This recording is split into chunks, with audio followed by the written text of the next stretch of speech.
Welcome to Magic, Mirth, and Meaning, Indigenous Storytime for Toddlers. And on behalf of Massy, I'm so thankful for everyone who could be here and everyone who is here in the future watching digitally. And I will pass it over for a welcome to Celia.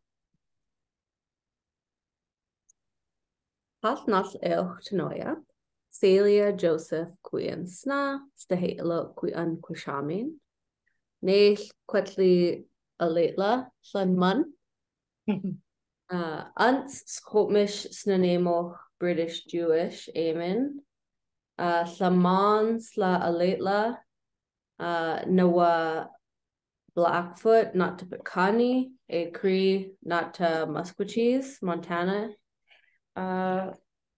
Montana First Nation, Montana Stamo. Johan Hopkins Squall Winquins with Flack A.T. Tinat. Floyd Joseph, Wadaquampincium Lanman, E. Joseph Lantisha.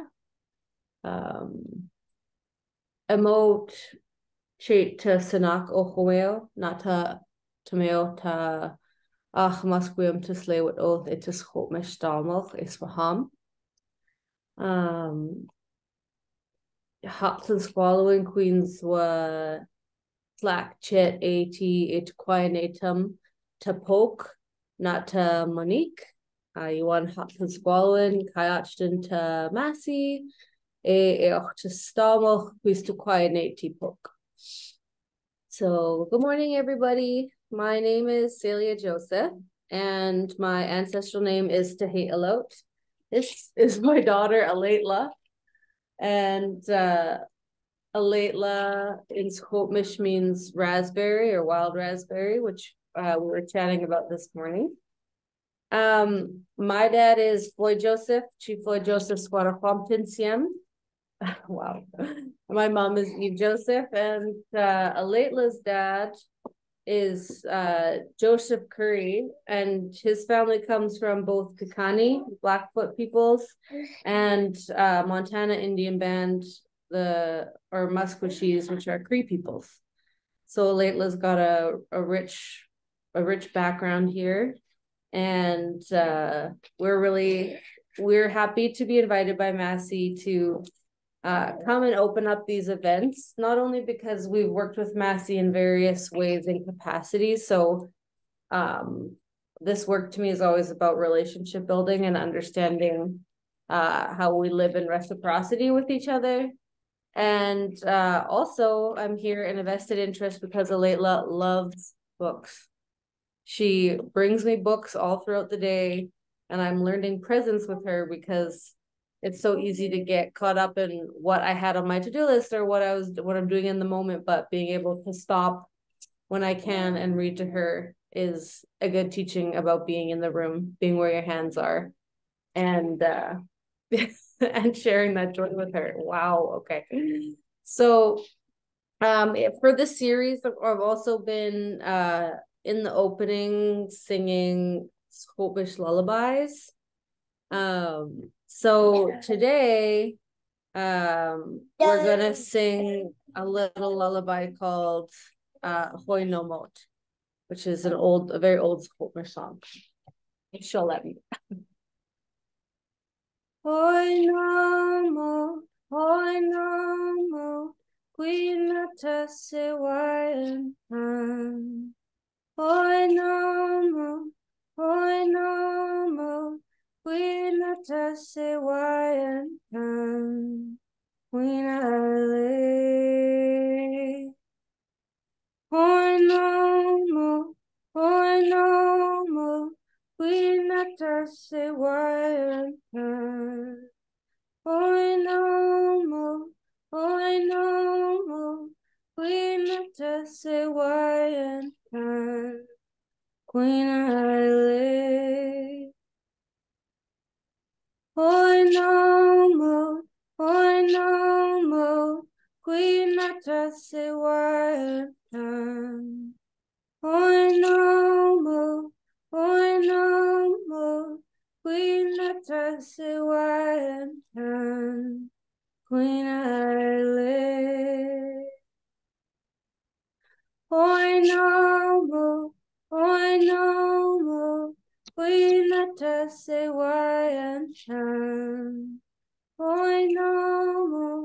Poignant.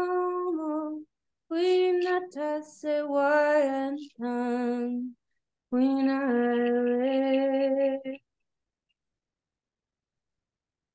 Awesome. Well, thank you so much for putting this together, and thank you so much, Monique, for sharing your story, and Aletla and I are happy to listen. Thank you. Nipakosêyimon.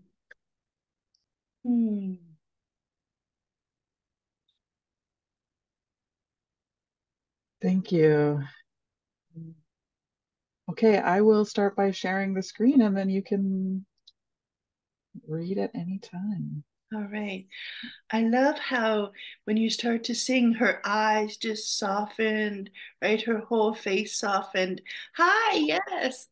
And it reminds me of, like when we sing, it is a form of a story. And when we read books, it's like we get transported into another space and time.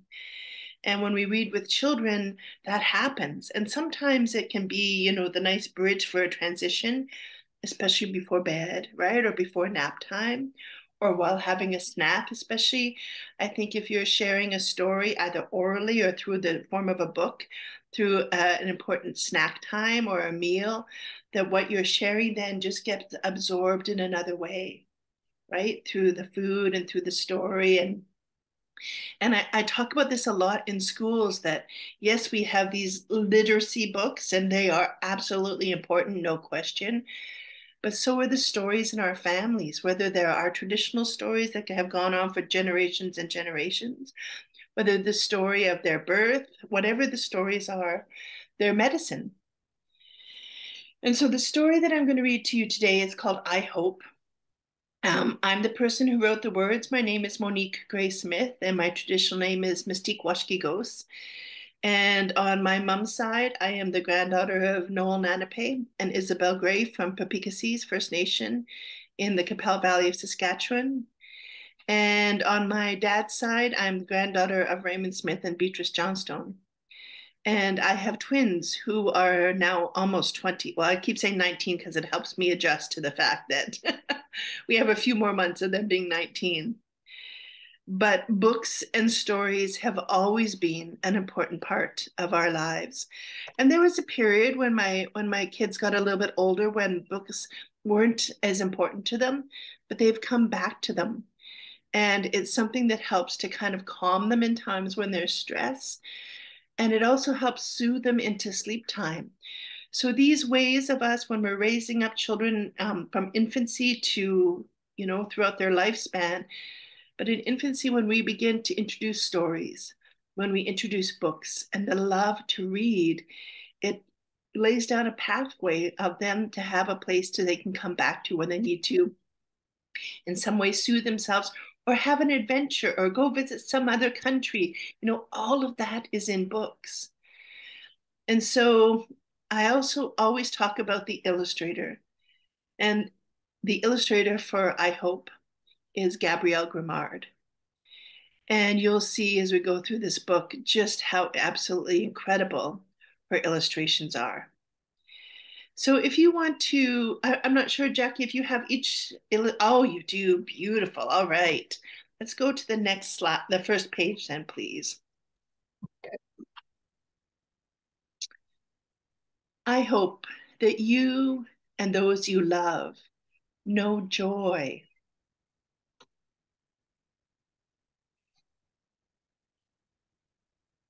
I hope that you are kind.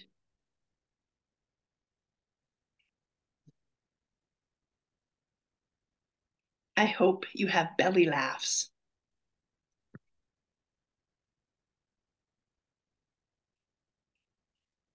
I hope you love to learn.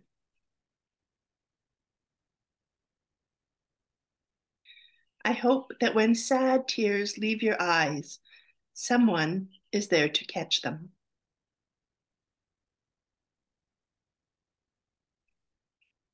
I hope you are helpful.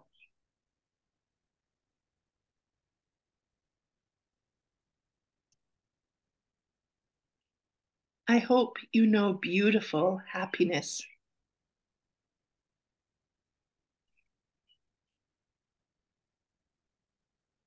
I hope you play outside.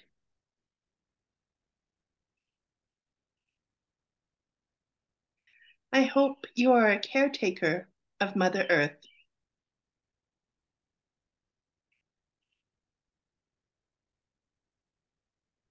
I hope that when you need a hug, there are loving arms to hug you.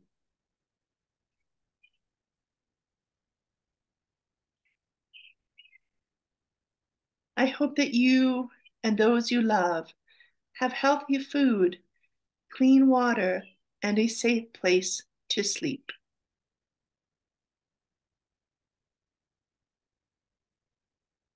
I hope you are courageous.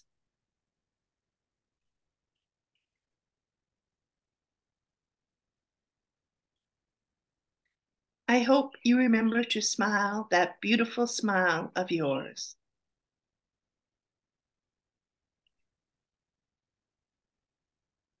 I hope you are respectful.